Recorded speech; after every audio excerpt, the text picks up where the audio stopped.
Those bags are for you and Dad to take. Get out of here, will you?"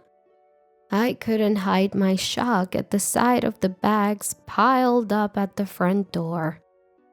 Everything in them belonged to me and my husband, from clothes to daily necessities. "What's going on? Why are you kicking us out of our own home?" My hands trembled with anger at the sheer injustice. Seeing my reaction, my son and daughter-in-law smirked. "We're taking over this house before Dad gets back from his business trip. Consider it our wedding gift." "That's absurd. You can't do that." "Well, you didn't give us any wedding money, so it's only fair. You're old anyway. Why don't you just go to a nursing home or something?" Mia said, and Alex burst into laughter. "Great idea. Off to the nursing home with you." They both jeered at the idea of sending us to a nursing home.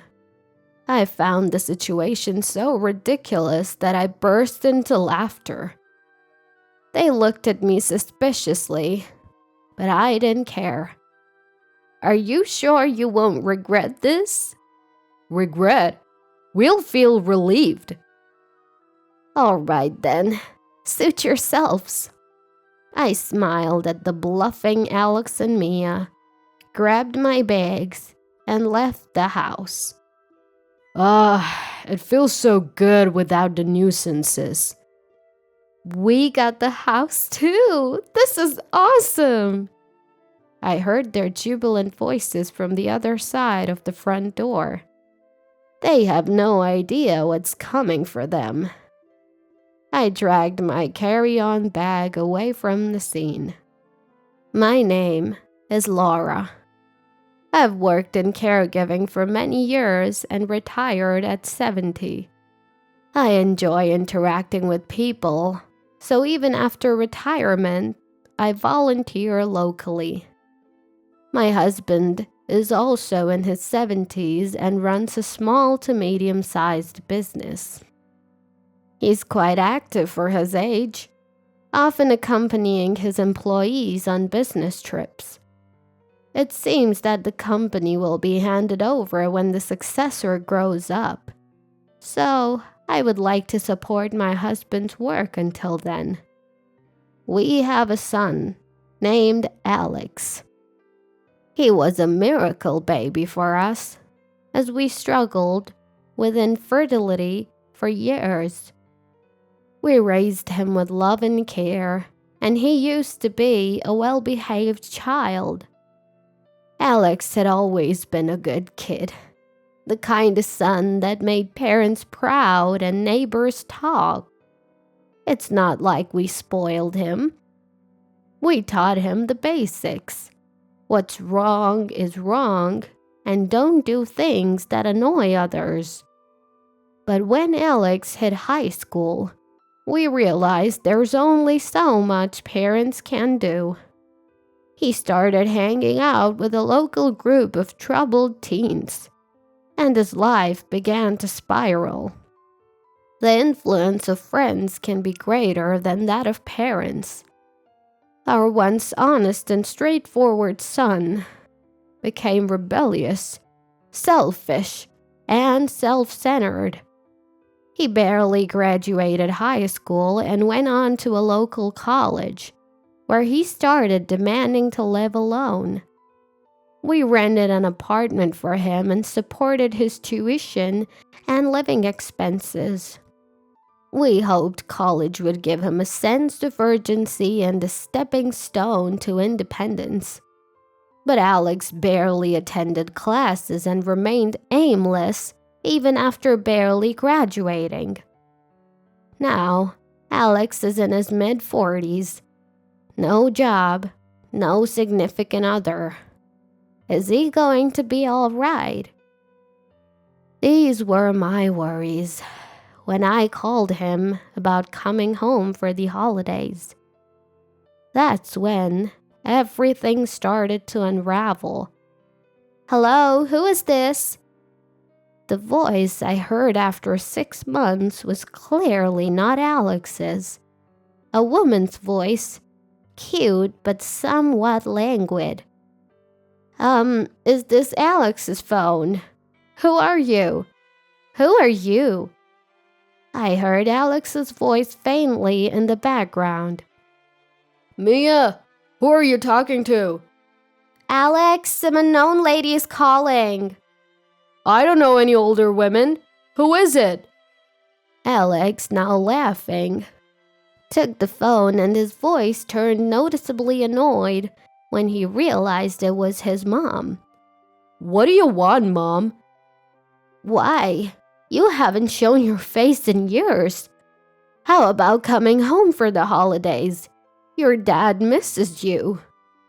In fact, my husband was really missing him. Probably more than me. He's always concerned about Alex's future and well-being. Maybe it's because they used to fight a lot during his teenage years. But Alex's response was cold. Nah, coming home is a hassle. I'm staying here with Mia. At least call your dad. Yeah, I get it. So the girl earlier, Mia, are you dating her? Living together? I couldn't help but ask about the woman I had just spoken to. Would a girlfriend really answer her boyfriend's phone without permission? Would she rudely address a stranger as you and speak without any courtesy? Honestly, it was pretty outrageous. But instead of answering, Alex just clicked his tongue in annoyance. Ugh, so annoying. What did you say? You guys are always so annoying. Always meddling in my business. Without a shout, he hung up the phone. I had been yelled at during Alex's rebellious years, but I never thought he'd speak to me like that as an adult. I stood there, phone in hand, stunned. I'm home. Did you talk to Alex? That night, I told my husband about the rude woman who answered the phone and the harsh words from Alex. My husband looked serious, but eventually said, Well, he is working, even if it's temporary employment. Let's give him some space. Maybe my husband was right. I was shocked when Alex changed in high school, influenced by his surroundings. I've been anxious that he might be hanging out with the wrong crowd or dating someone questionable. Maybe my over-involvement was getting to him. I decided to consciously hold back on reaching out. A few months later, Alex contacted us. He said he had found a decent job back home and would be returning soon. Despite everything, my husband and I were relieved. It's unsettling when your child is far away, and comforting when they return. But when Alex came home, he brought an unfamiliar woman with him. This is Mia. We're getting married. My husband and I couldn't hide our surprise at the sudden marriage announcement, especially since Alex was still a temporary worker. And Mia apparently wasn't working steadily either. Could they really get by without stable income? Welcome, Mia. Wow, Alex's family home is so old-fashioned. Is the floor going to collapse? How long have you two been dating? I don't remember. Are you the type to worry about the details, old man? Mia's answers to our questions were dismissive. Alex didn't correct her. He just laughed along. My husband and I exchanged a glance and shrugged in disappointment. This is bad. My husband's words sounded like he was pitying them. Despite our objections, Alex and Mia went ahead and registered their marriage. When we said we wanted to meet Mia's parents, she told us it wasn't necessary, denying us even a meeting of both families. Moreover, upon moving back to their hometown, Alex and Mia started living in a brand new apartment. It's so different from the rundown place we were living in before, Alex said, clearly pleased. But with their unstable income, there's no way they could afford the rent for such a nice new place. Sure enough, they started relying on our money. We decided to help with the rent, thinking they'd have expenses as newlyweds. But they also started coming over more often to eat, perhaps to save on groceries. Yet, Mia's attitude remained the same. What's with the side dish? It looks disgusting. It's always been like this. Lacks color or something. Alex chimed in. I was getting irritated. If you don't like it, you don't have to eat it. You're the ones who keep showing up. I'm just cooking extra for you. Mia seemed unfazed and didn't take my words to heart. Influenced by her, Alex became increasingly rude to me and my husband, making us dread interacting with them. Then suddenly, my husband had to go on a business trip. He had to spend several weeks in another region with a potential successor for the company. During that time, I'd have to deal with Alex and Mia alone. I'm really sorry to leave you alone at a time like this. It's fine. You're about to retire from being the boss anyway. And look, we have something to look forward to. True. It's just a matter of enduring until that's completed. Don't let those two get to you too much. We encouraged each other, and a few days later, I saw my husband off. After that, for some reason, Alex and Mia stopped coming over, and a brief period of peace was ensued. I was busy with my re-entry volunteer activities, so it was good not to have to deal with them. But one day, I came home to find Alex rummaging through my dresser, where I keep my banking cards. What are you doing? I turned on the lights and shouted. Alex tossed the banking card he was holding. Bad timing. You shouldn't have come back. Do you even realize what you're doing? We're family, so give me some money. We didn't even get a wedding gift from you. Alex lamented not receiving a wedding gift, but that's to be expected. After all, my husband and I still haven't accepted his marriage to Mia. We're already helping with their rent and providing meals. And now he's trying to steal his own parents' banking card. Unbelievable. I immediately kicked Alex out. I don't remember raising a child who would steal money from his parents. If you ever do this again, we're done. I hurled these strong words at him, and he left, clicking his tongue. I immediately called my husband to tell him what had happened. Even though we're family, the fact that Alex was trying to forcibly take money alarmed my husband. That Alex would do something like this. I warned him we'd cut ties if he does it again, but there's no guarantee he won't. Let's move the banking cards to a different location for now. I'll be back in a few days and we can have a proper discussion then. All right, I'll be waiting. Only a few more days until my husband returns. I hid our valuables and braced myself for any surprise visits from Alex and Mia. But I never expected them to resort to such drastic measures. One day, When I returned from my re-entry volunteer activities, I found a truck parked in front of our house. Boxes and furniture were being carried in by movers. I rushed inside and found Alex and Mia. "What are you doing?" "Oh, Mom. Sorry, but we've decided to take this house." Owning a home is an asset, right? So it's better if we live here instead of you old folks, Mia said, laughing. I was too confused to comprehend what they were saying. "Besides, Dad's still working at 70, right? Even now, he's on a business trip.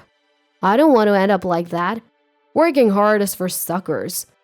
While you guys are still healthy, we're taking what we can." Remarks that make a fool of her husband. Alex's words were a mockery of my husband, who has worked hard as a small and medium-sized business owner.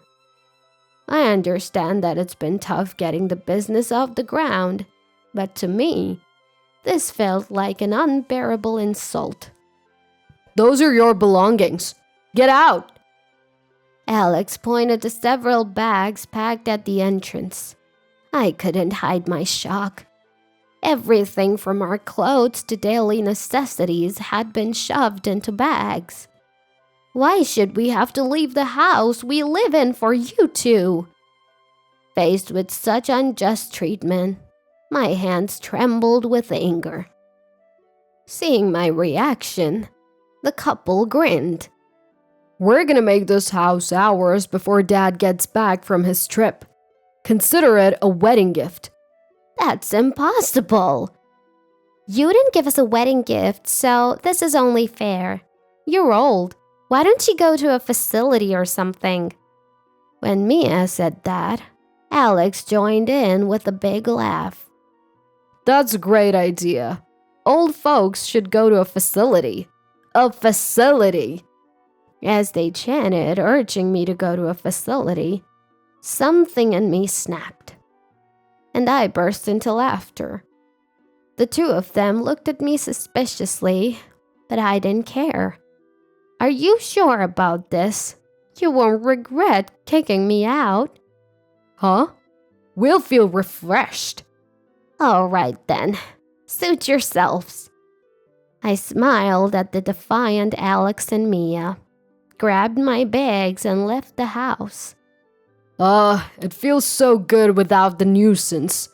We got the house too! This is awesome! I could hear their jubilant voices from the other side of the front door. They have no idea what's coming their way. Dragging my carry-on bag, I left the scene. A month later, I received a call from Alex, who knew I was now living with my husband, who had returned from his business trip. Hello? Alex, what's going on? Mom, it's terrible. The house. What happened to the house?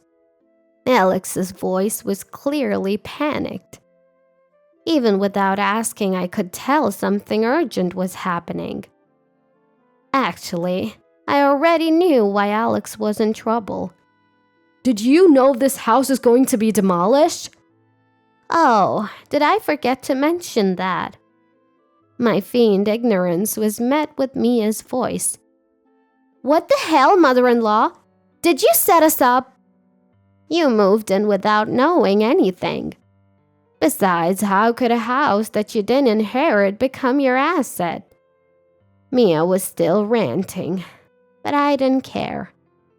The house they took from us was scheduled for demolition. Once my husband returned from his trip, we planned to tell Alex and move into our newly built one-story home. We had moved our banking cards to the new house the day Alex went snooping, so they were safe. I was planning to explain everything step by step, but Alex and Mia took that opportunity away from us. Listen, the contractors are already here, telling us to vacate. Where are you guys? Can you take us in for a bit? Well, You have that rental apartment, don't you? You were living there originally, so you can just go back. We thought we'd get the family home, so we already terminated the lease.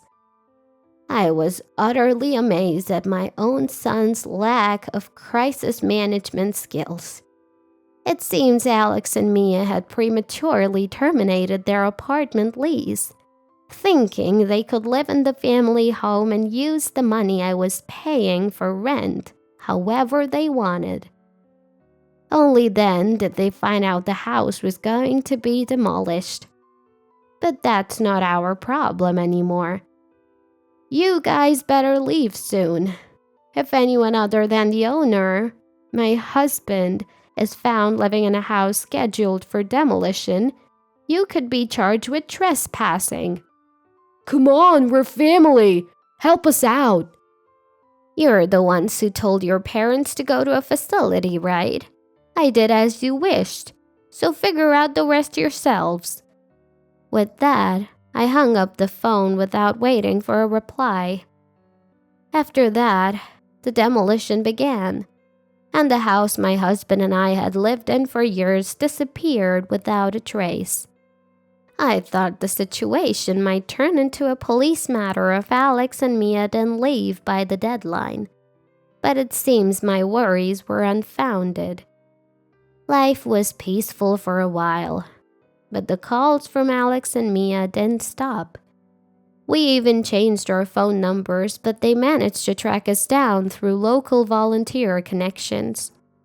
Their demands were, as always, about money. Alex and Mia, without stable jobs and now without a home, were living in company housing while working at a factory. Despite having a roof over their heads, they still wanted to live luxuriously on someone else's dime. If you don't give us money, we'll show up at your house. My husband and I became a bit concerned upon hearing this desperate threat. Only a handful of people know the location of our new home. My husband had just retired as the CEO and passed the reins to his successor. But he had told some people at the company about our new residence. I don't think our employees would leak information to someone like him. Maybe we should talk to them, just in case. While we were discussing this, Alex and Mia showed up at my husband's company. The current CEO informed us about their visit. Did they cause any trouble at the workplace? We were quite concerned, but the current CEO assured us that that wasn't the case. The employees had heard my husband complain about Alex and Mia before, and they were appalled by their actions towards us. So when Alex and Mia showed up at the company, they were firmly turned away. They persistently demanded to know our whereabouts, but the CEO assured us he didn't reveal anything. He even told them off, asking how much more unfilial they could be, and chuckled as he told us. Alex and Mia left the company in frustration and haven't returned. The CEO promised to inform us and take legal action if they try any harassment, which we gratefully accepted. He assured us that the entire company intends to protect my husband and me.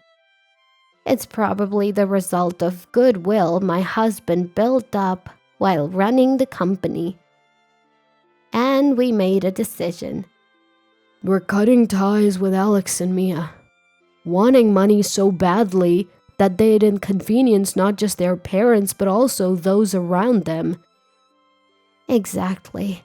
I don't even feel sad about it anymore. Parents and children are separate individuals, even if they share the same blood. There's a limit to how many times you can forgive terrible behavior. What follows is something we heard through my husband's contacts. Alex and Mia apparently working non-stop at the factory. They've angered the factory manager by slacking off and doing a sloppy job with assembling parts. It seems they're now paying the price for their previous laziness. Perhaps because of their busy lives, Alex and Mia are constantly fighting, causing complaints from their neighbors in the company housing. Saving money is difficult for them, as their hobbies include playing the lottery and smoking, both money-draining activities. The stress of not being able to save money despite working hard and having no one to rely on must be tough. But I can't bring myself to feel sorry for them. They've never worked a proper job, which is why they could shamelessly ask for money. I hope their factory jobs will lead them to change their ways, even a little. I still get occasional calls and emails from Alex. He writes things like he's sorry for what happened and wants to get along as a family. He seems to have changed a bit, but I still can't trust him. Only when they become self-reliant and considerate can we share a life together. As long as they're preoccupied with themselves, a fresh start will be difficult. Since retiring as CEO, my husband has taken up home gardening, something he's wanted to do since he was young. I assist him with his gardening while continuing my re-entry volunteer work in our new location. I had hoped to live peacefully with our son and daughter-in-law. Ideally, I would have wanted to live peacefully with our son and his wife. That wish may not have come true, but as long as I know they're alive and well somewhere, that's enough for me. The time I spend with my husband is more precious and warm than anything else.